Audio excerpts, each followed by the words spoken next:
ഉസ്ബെക്കിസ്ഥാനിൽ ഇപ്പോൾ പറഞ്ഞിട്ടുള്ള ഇപ്പോൾ ലേറ്റസ്റ്റ് ആയിട്ട് വന്നിട്ടുള്ള എന്താ ലേറ്റസ്റ്റ് ആയിട്ട് NMC എന്ത് ചെയ്യാണ് ഒരു സർക്കുലർ കൊടുക്കുകയാണ്.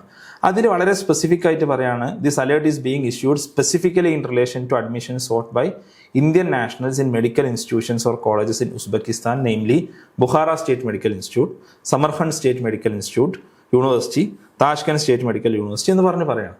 കേരളത്തിൽ ഏറ്റവും കൂടുതൽ കുട്ടികൾ പഠിക്കാൻ പോകുന്ന യൂണിവേഴ്സിറ്റീസ് ആണ് ഈ പറഞ്ഞ സമർഖണ്ഡും ബുഖാറയും താഷ്കന്റും ഒക്കെ. അപ്പൊ ഇവിടെ എന്താ പറയാ, ഇവിടെ പറയുന്ന കാര്യം എന്താണെന്ന് വെച്ചാൽ report that students are admitted beyond the intake capacity of the medical institute, compromising the quality of medical education. ആളുകളെ കൂടുതൽ എടുക്കുകയാണ്, ആളുകളെ ഒരു പരിധിയിൽ കൂടുതൽ എടുക്കുകയാണ്. എന്തിനു വേണ്ടിയിട്ടാണ്? എപ്പോഴാണ് ഉസ്ബെക്കിസ്ഥാനിലോട്ട് ആളുകൾ ഒഴുക്ക് തുടങ്ങിയത്? ഉക്രൈൻ വാറിന് ശേഷമാണ്.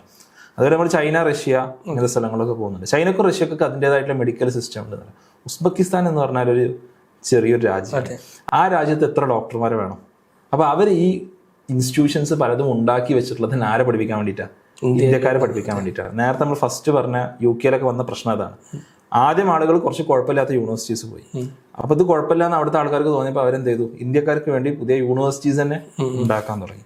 ഇതേ കാര്യമാണ് എന്ത് ചെയ്യുന്നത് ഉസ്ബെക്കിസ്ഥാൻ പോലുള്ള പല രാജ്യങ്ങളിലും നടക്കുന്നത്. എല്ലാ രാജ്യങ്ങളും ഇങ്ങനെയെന്ന് ഞാൻ പറയുന്നില്ല, പക്ഷെ ഉസ്ബെക്കിസ്ഥാൻ പോലുള്ള പല രാജ്യങ്ങളിലും നടക്കുന്നത് ഇതാണ്.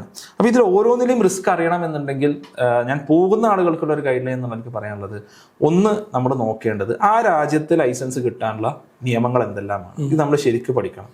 ഇപ്പോൾ ഒരു കാലത്ത് ഇതൊക്കെ പഠിക്കാൻ വേണ്ടി ഞാൻ കുറേ ബുദ്ധിമുട്ടുണ്ട് ഉസ്ബെക്കിസ്ഥാന്റെ കാര്യമൊക്കെ. കാരണം എനിക്കറിയില്ല ഉസ്ബെക്കിസ്ഥാനിൽ എങ്ങനെ ഒരാൾ ഇംഗ്ലീഷ് പഠിപ്പിക്കാന്നുള്ളത്. കാരണം ഒരു രാജ്യത്തിന്റെ നിയമങ്ങൾ പോലും ഫുൾ എന്താണ് ഉസ്ബെക്ക് ഭാഷയിലാണ്. നമുക്കൊരു എന്തില്ല, നമുക്ക് റെഫർ ചെയ്യാൻ ഒരു ഡോക്യുമെന്റ് ഇല്ല. ഓക്കെ.